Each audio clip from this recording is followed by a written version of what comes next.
Leitura do Evangelho de Mateus, capítulo 23. Diz a palavra: Então Jesus falou à multidão e aos seus discípulos, dizendo: Na cadeira de Moisés estão assentados os escribas e fariseus. Todas as coisas, pois, que vos disserem que observeis, observai-as e fazei-as, mas não procedais em conformidade com as suas obras, porque dizem e não fazem, pois atam fardos pesados e difíceis de suportar e os põem aos ombros dos homens. Eles, porém, nem com seu dedo querem movê-los. E fazem todas as obras a fim de serem vistos pelos homens, pois trazem largos filactérios e alargam as franjas das suas vestes. E amam os primeiros lugares nas ceias e as primeiras cadeiras nas sinagogas, e as saudações nas praças, e os serem chamados pelos homens Rabi, Rabi. Vós, porém, não sejais chamados Rabi, porque um só é o vosso mestre, a saber, o Cristo, e todos vós sois irmãos. E a ninguém na terra chameis vosso Pai, porque um só é o vosso Pai, o qual está nos céus. Nem vos chameis mestres, porque um só é o vosso mestre, que é o Cristo. O maior dentre vós será vosso servo, e o que a si mesmo se exaltar será humilhado, e o que a si mesmo se humilhar será exaltado.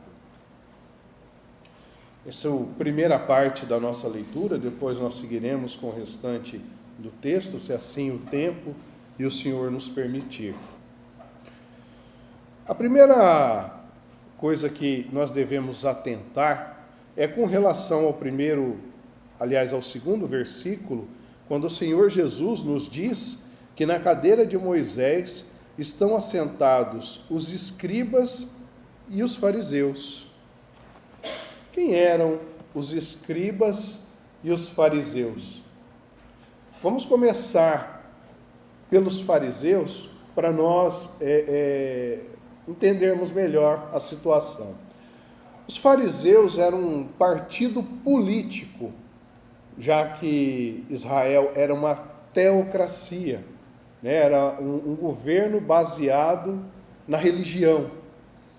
E eles eram herdeiros do trabalho realizado por Macabeus, aquela família que lutou contra a invasão da cultura helena, a invasão de ideias que corrompiam os ensinamentos que foram trazidos pelos antigos profetas, que instituíam novos cultos e aberrações no meio de Israel.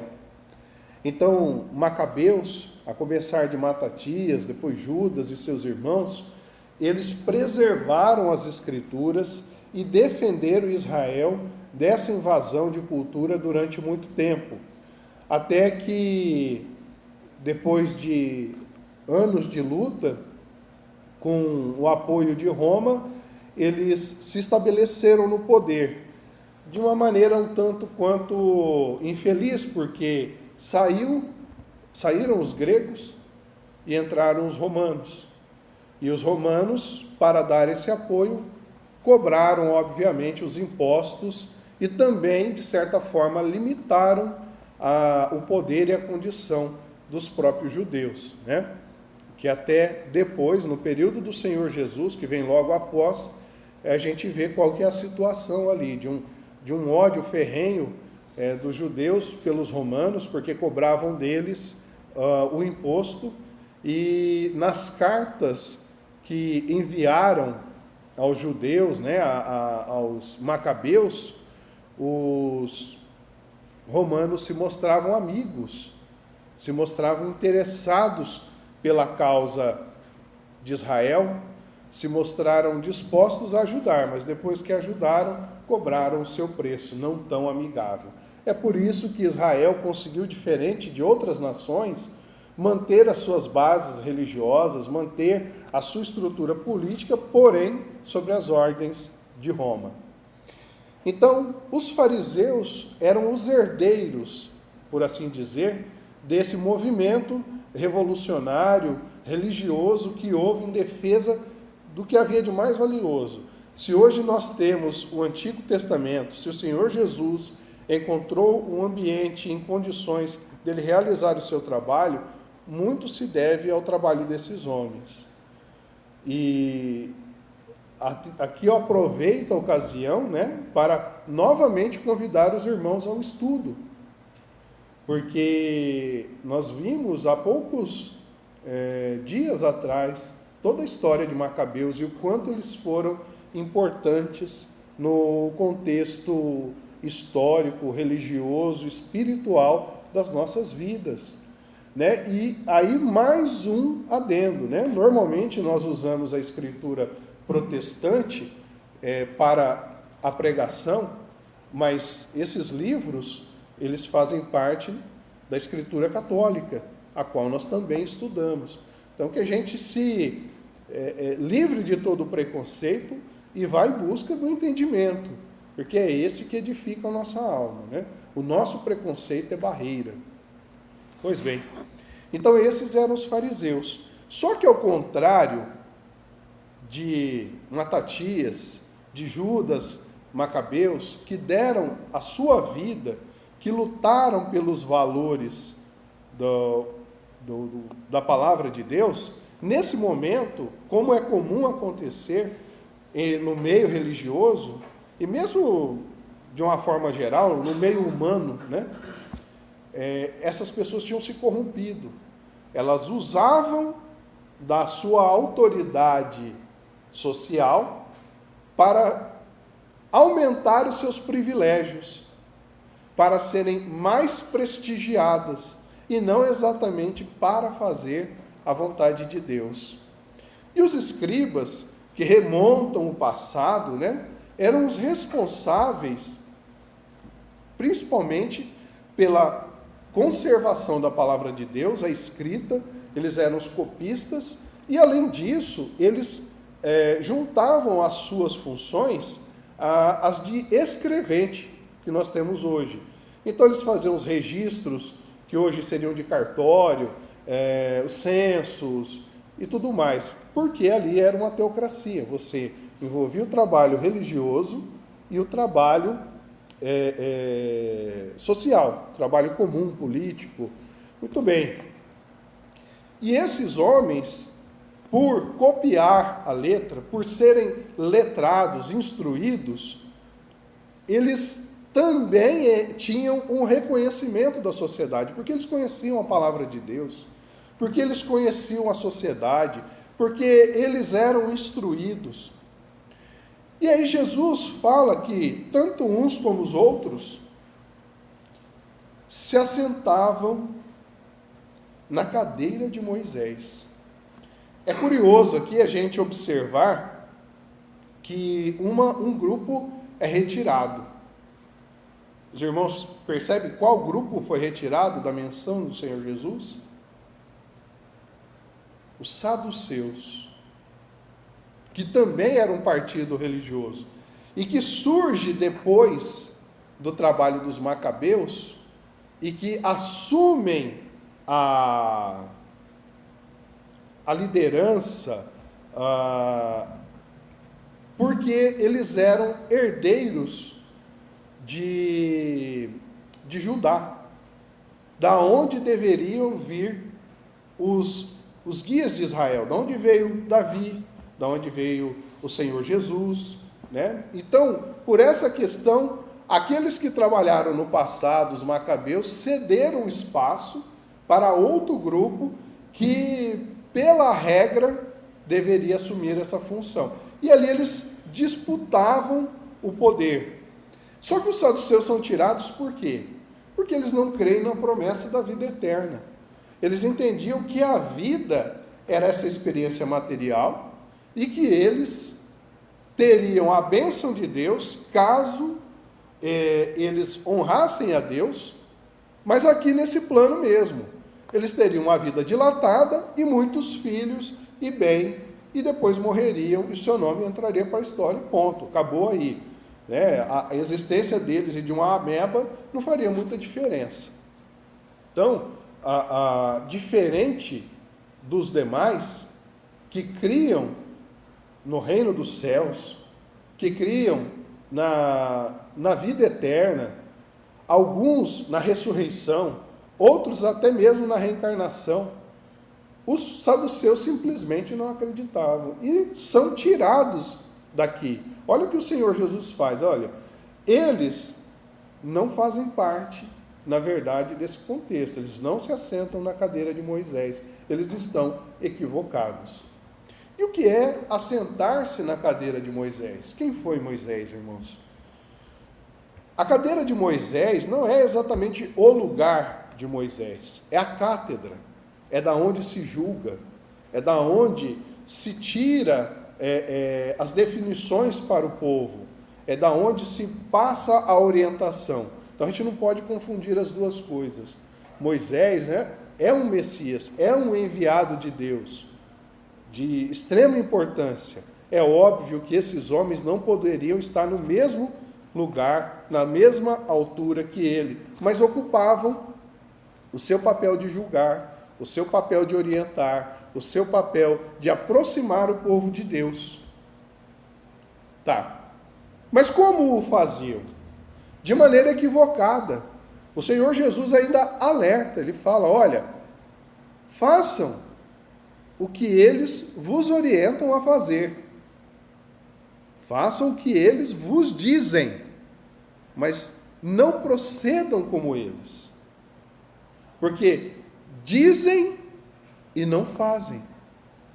É o princípio da hipocrisia. Tá. O Senhor Jesus dizia que eles atavam fardos pesados e difíceis de suportar nos ombros dos homens. Só que eles, porém, nem com o dedo queriam movê-los, né? nem encostar. A gente vê, né, conforme eu falei para os irmãos, inicialmente aqui, que essa coisa se replica não só na religião. Se nós pegarmos os nossos representantes políticos, salvo raras e nobres exceções, a grande parte é assim. Submetem o povo a duras penas e não se incomodam. E a gente vê isso também, não só entre políticos, mas em diversas áreas da sociedade, no meio jurídico. O que se exige não é o que se faz. Eu exijo de você, mas eu sou nobre, eu sou valioso, eu sou importante, eu tenho mais mérito. Não tem nada. Mas exige do outro. O ruim, meus irmãos, o pior, é quando isso adentra a casa de Deus. Porque a casa de Deus é para a cura. Essas outras coisas são processos da tristeza humana. Porque não haveria necessidade de poder se as almas dos homens fossem boas. Ora, por que a gente precisaria de um juiz, de um advogado, de um policial, se no lugar de sermos como nós somos, nós cooperássemos uns com os outros, nós fôssemos fraternos? Não haveriam demandas, não haveriam disputas, não haveria julgamento. Isso tudo é tristeza na nossa alma. A gente acha muito bonito, mas é uma vergonha nossa. É necessário? Infelizmente é, porque o mundo está repleto de maldade.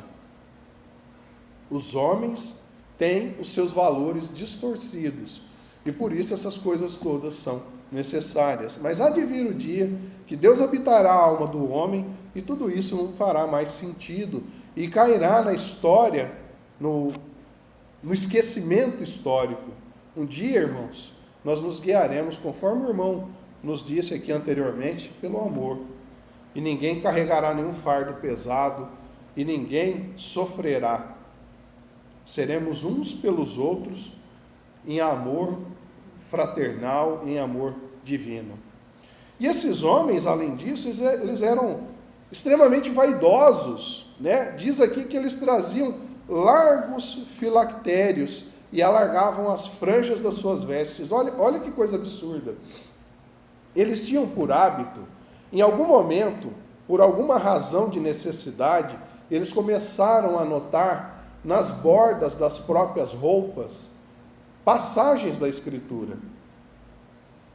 Como hoje é muito fácil, talvez a gente não entenda, né? Porque até mesmo num celular nós podemos ter não só a Escritura, como diversos recursos de acompanhamento dela. Posso fazer pesquisa, eu posso buscar um dicionário para me esclarecer, eu posso ouvir opiniões diferentes num curto prazo de tempo, mas nessa época a própria anotação era difícil. Não tinha papel, não tinha caneta, né? Tudo era feito ou em couro de animal, ou em madeira, ou até mesmo em pedra, né? Os mais avançados tinham papiro, mas era um recurso também difícil de se conseguir. E alguns anotavam nas bordas das suas roupas partes da Escritura para recitá-la. E aí, isso dava-se a impressão de que ele era humilde, que ele era dedicado à palavra. E aí, o que eles faziam? Eles alargavam essas bordas, né? Eles traziam rolinhos assim, numa cobertura que usavam sobre a cabeça, para mostrar que é mais ou menos como quem carrega muito livro, mas não lê nenhum, né? Gosta de mostrar que lê, põe foto distante, cheio de livro atrás, mas nunca tirou do lugar para ver qualquer coisa. Só que aqui, ainda no sentido mais grave, porque isso lhe conferia uma autoridade moral, que na verdade ele não tinha. E eles adoravam ser tratados com deferência, ocupar os primeiros lugares, nas ceias, nas sinagogas, serem tratados por mestre, serem tratados por pai, e muitos hoje ainda são assim tratados. Como é dito em outra língua, a gente não associa. Ser tratado como mestre. Mas o Senhor Jesus nos adverte quanto a tudo isso. Que, na verdade, mestre é um só. Pai é um só. E que a eles nós devemos essa honra. A nossa igreja, irmãos, ela teve o seu nome cunhado nessa passagem, quando ele diz aqui que nós seremos todos irmãos. É daqui que vem o princípio.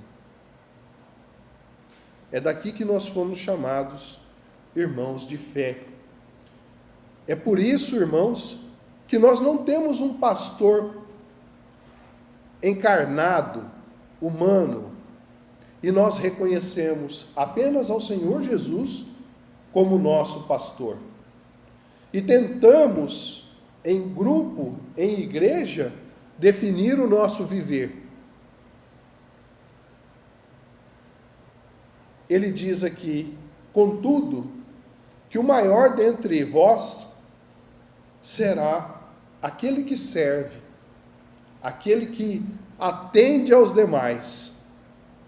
E adverte que quem se exaltar será humilhado, mas o que se humilhar será exaltado. E o que tem a ver a cadeira de Moisés com tudo isso, irmãos?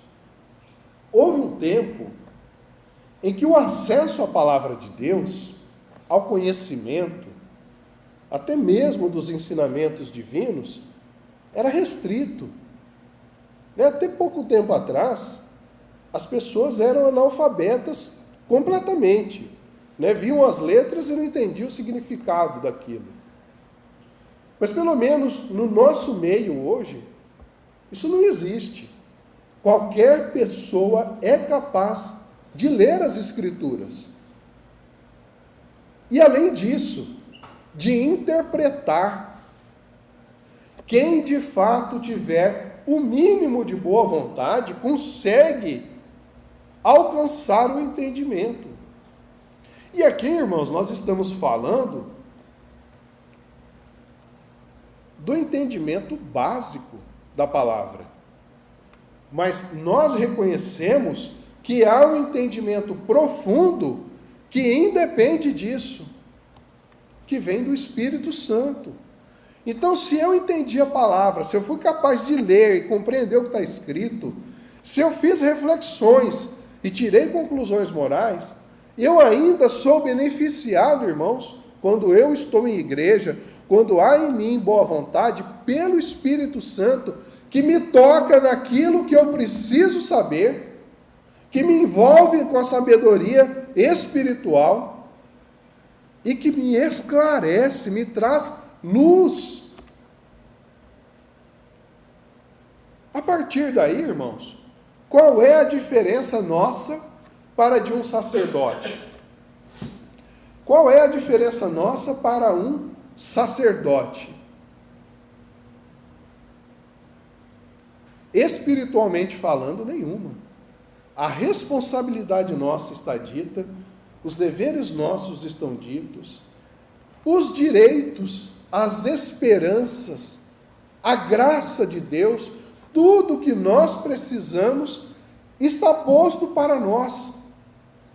Então, irmãos, a partir desse momento, nós também nos assentamos na cadeira de Moisés, junto dos escribas, junto dos fariseus. Mas não podemos ser iguais a eles. Não podemos, irmãos, a partir do nosso conhecimento, ter a mesma postura equivocada dos fariseus. O Senhor, aqui nós vamos ler, ele diversas vezes acusa a hipocrisia desses irmãos. E tão grave quanto a hipocrisia é a arrogância, irmãos.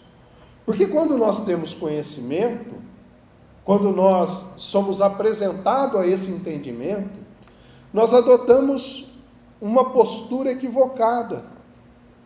Porque a postura ideal é você pegar os ensinamentos e aplicar na sua vida. Mas nós gostamos de aplicar na vida alheia, na vida dos outros. E com isso nós não corrigimos nem os outros e nem a nós mesmos. Eu peço aos irmãos que sigam na Escritura. Mas ai de vós, escribas e fariseus hipócritas, pois que fechais aos homens o reino dos céus, e nem vós entrais, nem deixais entrar aos que estão entrando. Ai de vós, escribas e fariseus hipócritas, pois que devorais as casas das viúvas sob pretextos de prolongadas orações, por isso sofrereis mais rigoroso juízo. Ai de vós, escribas e fariseus hipócritas, pois que percorreis o mar e a terra para fazer um prosélito, e depois de o terdes feito, o fazeis filho do inferno 2 vezes mais do que vós. Ai de vós, condutores cegos, pois que dizeis, qualquer que jurar pelo templo, isso é nada. Mas o que jurar pelo ouro do templo, esse é devorador. Insensatos e cegos, pois qual é maior, o ouro ou o templo que santifica o ouro? E aquele que jurar pelo altar, isso nada é. Mas aquele que jurar pela oferta que está sobre o altar, esse é devedor. Insensatos e cegos, pois qual é maior, a oferta ou o altar que santifica a oferta? Portanto, o que jurar pelo altar, jura por ele e por tudo o que sobre ele está, E o que jurar pelo templo, jura por ele e por aquele que nele habita. E o que jurar pelo céu, jura pelo trono de Deus e por aquele que está sentado nele.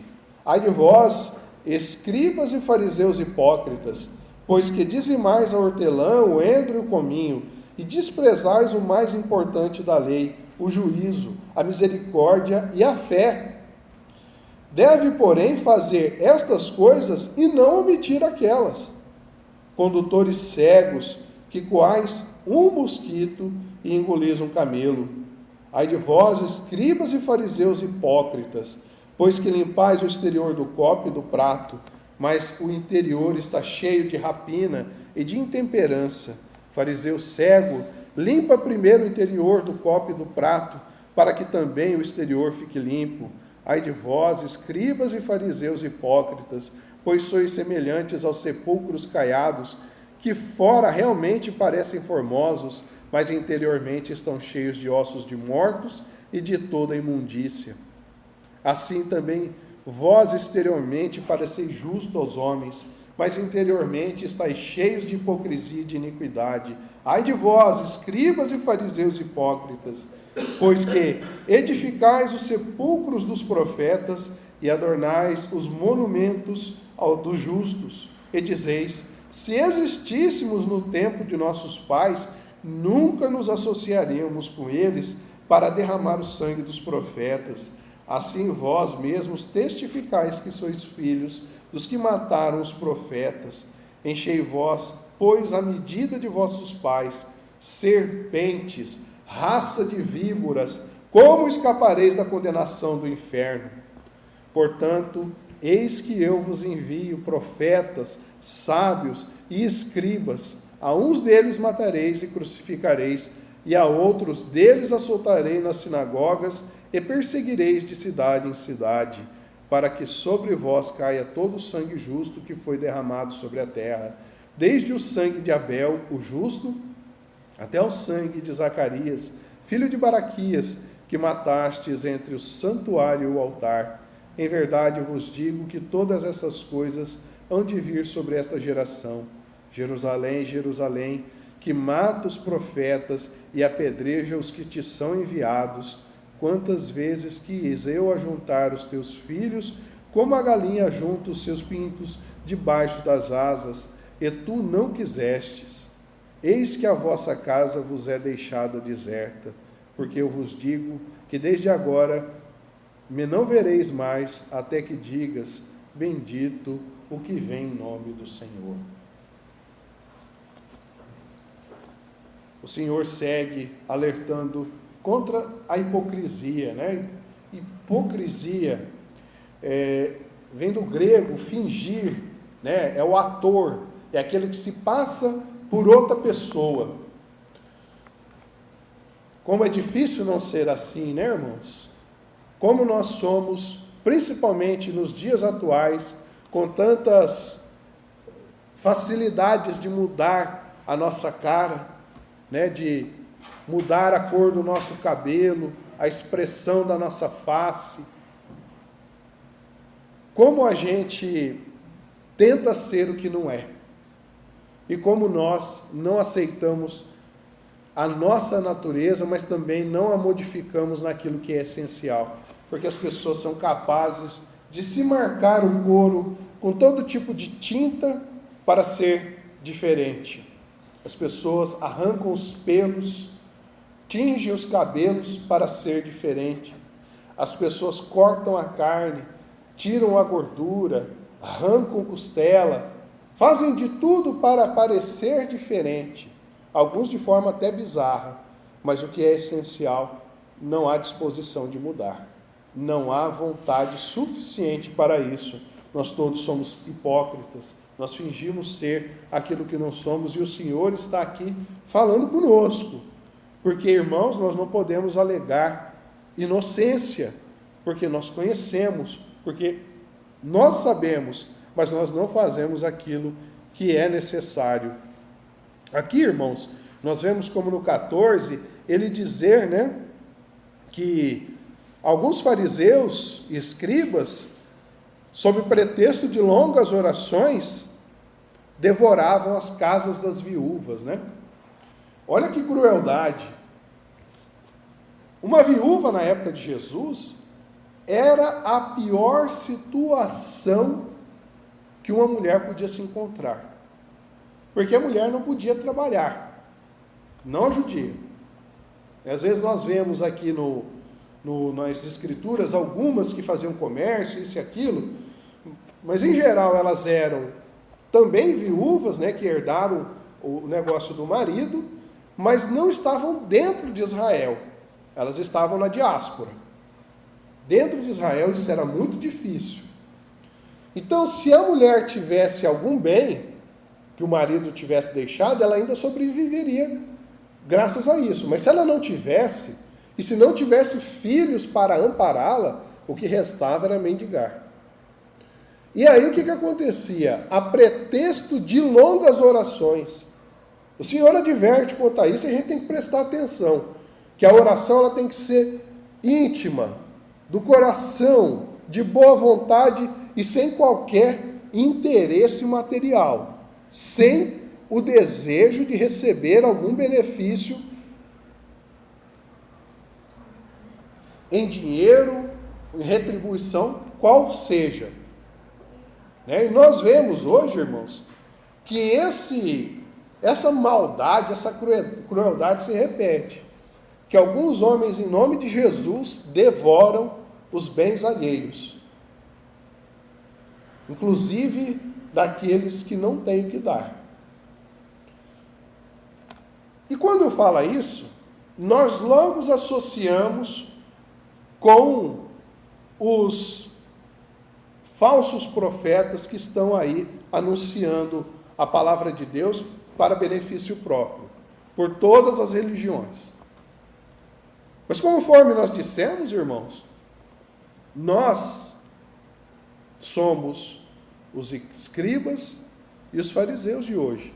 Nós estamos assentados na cadeira de Moisés. E aí nós temos que tomar cuidado com isso. Porque nós podemos hoje não estar fazendo isso. E devemos dar graças a Deus por o não fazer. Mas se eles fazem, significa que facilmente a gente pode cair na mesma tentação, no mesmo engodo, na mesma cilada. Tenhamos vigília, oremos para que isso não venha sobre nós. Ele fala aqui, irmãos, daqueles que fecham, o reino do céu aos homens. Eles não entram e nem deixam os outros entrar. E por que isso acontece, irmãos? O problema todo está naquilo que o Senhor Jesus já advertiu anteriormente. Quando as pessoas tomam o lugar que pertence a um só. Quem é nosso Pai? É Deus. Quem é nosso Mestre? É Jesus. Portanto, o nosso papel nessa condição sacerdotal de entendimento é fazer com que o protagonismo seja de Deus e do Senhor Jesus, e não nosso. A gente acusa os midiáticos, os chapeludos aí da moda, que gostam de anunciar a palavra de Deus como se fossem cowboys, como se fossem atores, músicos, e chamam para si a atenção. Tiram o protagonismo do Senhor Jesus. Tiram o protagonismo de Deus. E isso fica evidente para quem tem um mínimo de atenção. Contudo, irmãos, nós podemos pecar igualmente a eles. Quando, pelo meu orgulho, pela minha arrogância, pela minha presunção, eu julgar que as pessoas têm que seguir o que eu acho. As pessoas têm que seguir o que a palavra de Deus diz. O que está escrito na palavra. Então, quando nós atentarmos para isso, nós temos algo a oferecer para o nosso irmão. Mas quando nós colocamos o que eu acho, o que eu penso, a nossa opinião, como protagonista, nós fechamos a porta do reino dos céus aos homens. Eu vejo, por exemplo, irmãos, muitas pessoas, muitas religiões, num trabalho enlouquecido de fazer prosélitos, né? De atrair pessoas para a sua denominação. Ele não está preocupado se a pessoa está com Deus. Ele quer que a pessoa esteja com ele. E isso é um erro terrível. Esse é o pecado contra o Espírito Santo. É quando a gente faz alguém tropeçar. Se alguém está bem em qualquer igreja que seja, se a pessoa ali está encontrando Jesus, a gente deve dar graças a Deus. Não tira ela de onde ela está, não. Você só intervém na vida de alguém quando ela estiver perdida. Quando ela não tiver comunhão com Deus. Aí você vai lá socorrer. Mas se ela estiver em paz no caminho dela, não seja pedra de tropeço, não. Porque isso é pecar contra o Espírito Santo. A pessoa, pela condição, pela natureza, pelas especificações dela, aquele é o caminho dela. Você vai lá e interfere. Você tira ela do caminho. Isso é o pecado contra o Espírito Santo. Isso vai ser cobrado de você. Porque o Senhor Jesus fala aqui que os fariseus e os escribas rodavam o mundo. Faziam de tudo, né? Como hoje, campanha publicitária, show não sei das quantas, são campanhas motivacionais, grupos de empresários, isso aqui tudo para atrair gente. E para depois tornar a vida dele, torná-lo, na verdade, 2 vezes mais filho do inferno do que eles próprios. Porque na onde era para encontrar Jesus, quem que ele encontra? Ele encontra o homem. E diz Jeremias, maldito o homem que confia no homem. Nós não temos que ser protagonistas. Sacerdotes? Sim. Servos de Deus? Sim. Anunciar a palavra de Deus? Sim. Mas sem meter a nossa cara, o nosso dedo no meio. Não contamine aquilo que é santo, aquilo que é de Deus. Porque se você fizer bem feito, é graça para ti e graça para o teu irmão. Se nós formos intervir na vida de alguém, que seja na vida de alguém que precisa, de alguém que está equivocado, mas sempre antes, olhando a nossa própria vida. Eu tenho comunhão com Jesus? É disso que eu vou falar para o meu irmão? Mas e aí? Eu oro corretamente? Eu tenho intimidade? Eu me esforço em conhecer a palavra de Deus? Eu tenho conduta? Outra coisa, eu saí da superficialidade, porque toda pessoa que adentra a religião, ela recebe um impacto, né? Ela quer mudar o mundo. Ela não muda a si mesma, mas quer mudar o mundo. Infelizmente, esse sentimento prevalece na pessoa por muito tempo. Do dia que ela entra até o dia que ela morre, ela continua um neófito. Ela continua alguém que está iniciando. Alguém que não aprofundou naquilo que era necessário. Não cria raiz, não dá frutos, porque fica sempre na mesma coisa. Porque não se transformou, não se corrigiu. Então, irmãos, o nome disso é cegueira. E o Senhor Jesus diz, insensatos e cegos. E aí ele adverte, né, quanto a algo que para nós parece não ter importância, né? Porque os homens daquela época, os fariseus e os escribas, eles advertiam o povo, você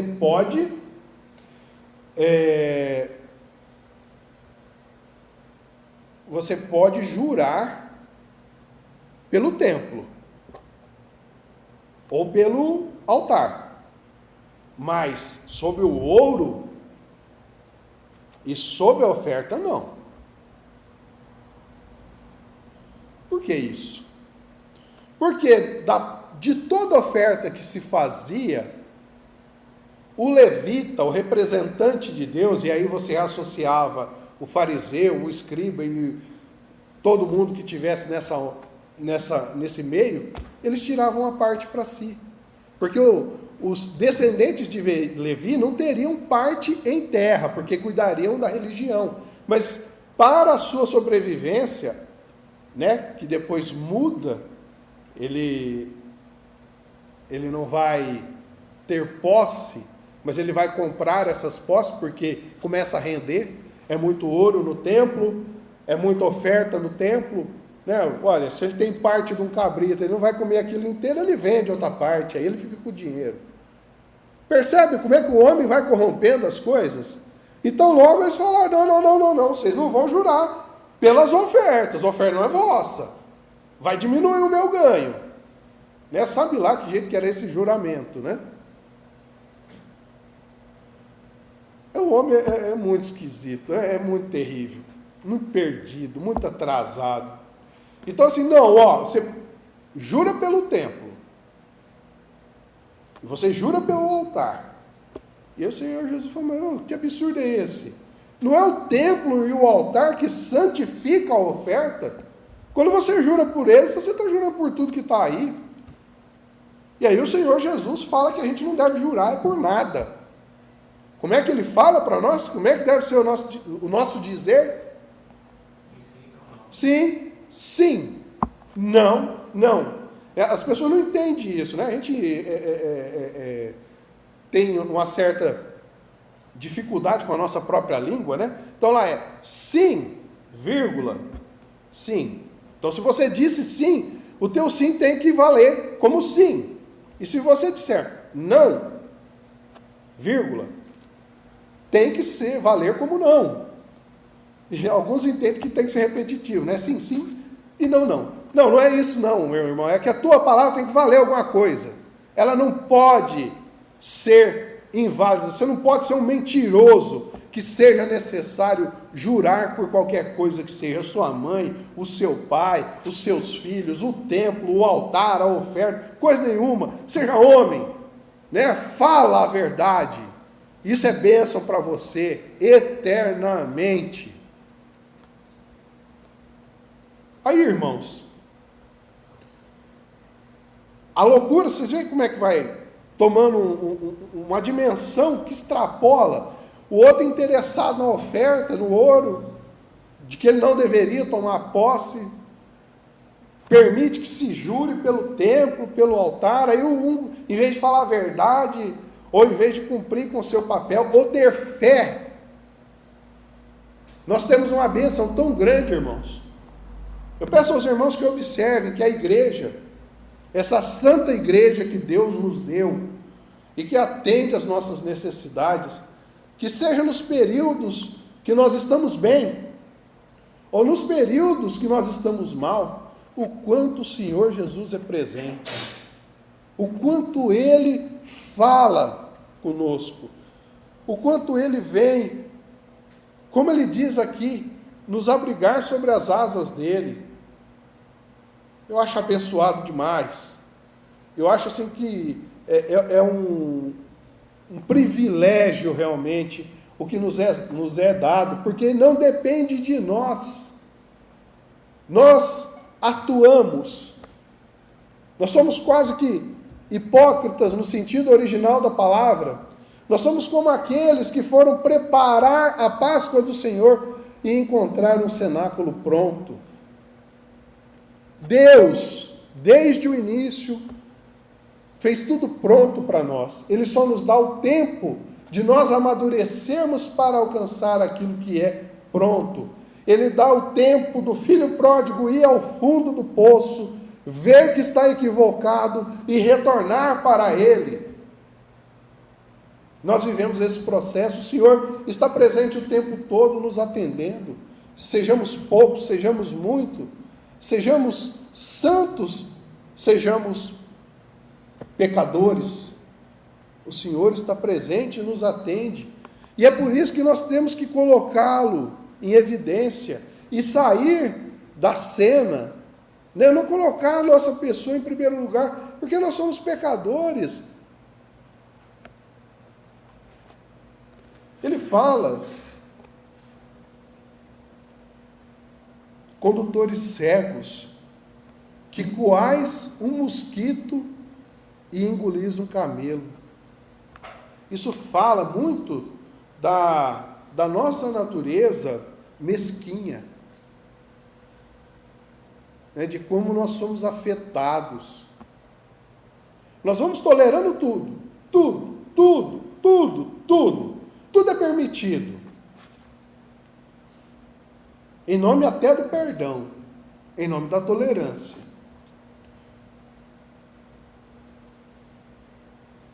Mas, quando vem alguma coisinha que mexe com o nosso brio, aí a gente se revolta.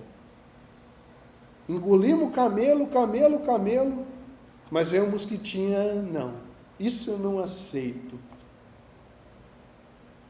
E a gente, por tão pouco, põe a perder aquilo que o Senhor tem nos ofertado. Por tão pouco, a gente despreza a herança que nos foi dada. Por tão pouco, nós nos tornamos Esaú ou Caim. Irmãos, que nós